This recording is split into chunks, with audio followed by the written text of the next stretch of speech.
Welcome to Wolverine issue 30. Now this comic picks up after a mission where Beast secretly killed Wolverine and interrupted his resurrection process, which ultimately prevented him from regaining his full memories and cognitive functions, which left Wolverine to act on pure instincts alone. And because of this, Beast capitalized on this opportunity and used him to carry out assassination missions.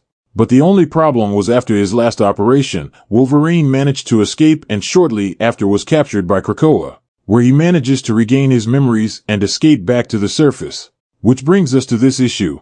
I haven't trusted this island in a long time. I haven't trusted him for a long time. But when you live with someone or work with someone, it's easy to grow blind to them. Until you get jolted. Jolted by an affair. Jolted by a heart attack or cancer diagnosis. If Beast betrayed me. If he killed me. If he resurrected a more savage version of me as a weapon. Then that amounts to one hell of a jolt. One I probably should have seen coming. If what I've learned is real. If I can trust my brain again. Then I need to do the opposite of what I'd normally do. With those inner thoughts, we see Logan exits the water only to see Sage waiting for him with his gear in hand. And the first thing he says to her is, "Can't I just kill him?" In which Sage replies by saying that they need to be more calculated than that. And in order for them to bring him down, they will need to build a strong case against Beast. Because ultimately Beast's fate will fall in the hands of the Quiet Council. Because throughout the pages of X-Force, Beast has been doing the shadiest things possible, from killing Wolverine and using him as a personal hitman to creating secret prisons in space. All of which would land him in the pit of Krakoa if ever disclosed. So as Wolverine and Sage get to work, we transition over to No Place Biome, where we see Black Tom watching Maddie, Wolverine's friend, Jeff Bannister's daughter, in a secure place.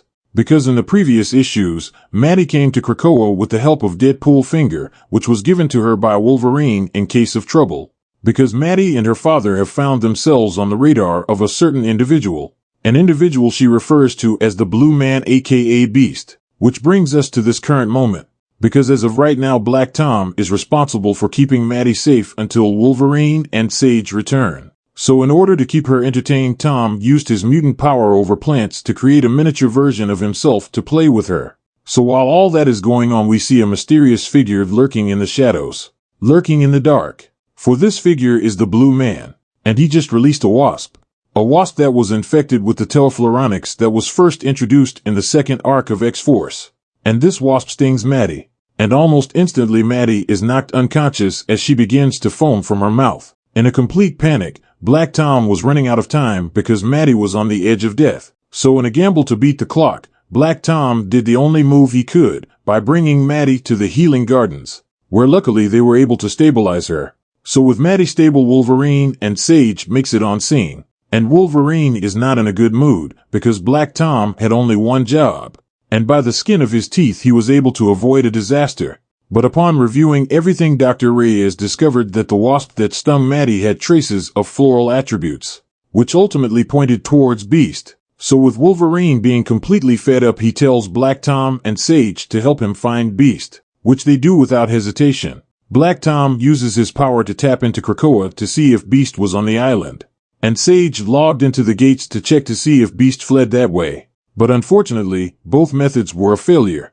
But just because the system said Beast didn't use a registered gate doesn't mean that he couldn't have found another way off the island. Because Beast has his own private gates that can't be tracked. So with Beast lost in the wind, Wolverine goes on a hunt. And his first stop is his old friend Jeff Bannister's home in Baltimore. Because at least there they could find some clues that could point them in the right direction. But upon getting there, they discovered that his house was completely cleared out and now put on the market. And as for the Krakoan gate in the backyard, that was completely destroyed. So upon seeing the remains, Wolverine begins to connect the dots in his head by saying his friend Jeff was a spy, and as a spy they are trained to play all sides. And on top of that, Jeff was the one who led him to the auction, where he was carved up by Beast, which in Wolverine's mind means that Jeff was playing him the whole time. So with Wolverine enraged, Sage does some calculations which lead them to several locations in the Virginia area where Jeff could be hiding. From Washington, D.C., Arlington, to finally Fairfax. Now, in Fairfax, they come across a promising home that showed signs of Jeff being there. Everything from the freshly cut grass that he loves so much to his favorite beer in the dumpster out front. But upon investigation, everything was not as it seems. Because the house was a trap. So as soon as they entered the home, Wolverine and Sage tripped a silent alarm that just so happened to be connected to a countdown. So with no time to waste, Wolverine grabbed Sage in his arm and tells her to open her mouth and cover her ears as he dived through the window, just as the home went up in flames. So with the house burnt to the ground, the two had to move on to their next stop, which is a Codex building in Baltimore. Now, this building doubled as a shadow office for the CIA, where they track and scan codes sent from around the world. So with patience running thin, Wolverine jumps off the roof of the building across from the office and starts to interrogate the first person who walked out of the building, which worked in spades, because the man spilled all his secrets, telling Wolverine that Jeff was transferred to Langley. So, with that information, we skip over to the man himself, Jeff. And personally, things aren't looking too good for him at his new job, because he is not the corporate type. So as he gets off of work, he makes his way through the parking lot and into his car, only to see Wolverine in the back seat saying that he is starting to feel like he was avoiding him. So in a hail of gunfire, Jeff shoots several shots at Wolverine's chest from point-blank range as he then skids to a stop and jumps out of the vehicle, waving his gun. But before he could get too far away from the scene, Sage sneaks up behind him and disarms him. But a twist happens when Jeff begins to beg for them to leave, saying that if he sees them together that he would kill the girl. This left Wolverine confused, because he replied by saying Maddie is safe on Krakoa, which was the last thing Jeff wanted to hear, because he began to freak out, until Wolverine tells him that Beast is going down.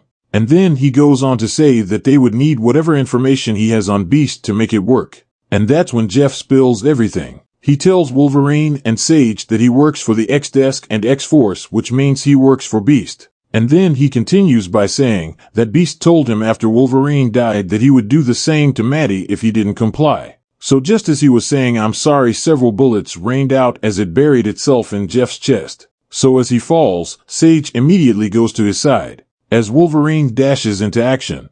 Within seconds, Wolverine finds the rifle alone with Beast running through the woods. But knowing his time is up, Beast stops in the clearing and turns to face his former pet. So with anger in his eyes, Wolverine declares that it is over, as he approaches his once old friend.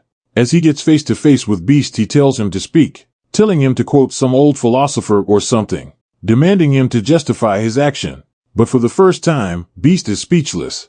So with no words left to say, Wolverine drives his claws into the head of Beast in a spray of blood. So as he lay dead on the floor, everything was finally over.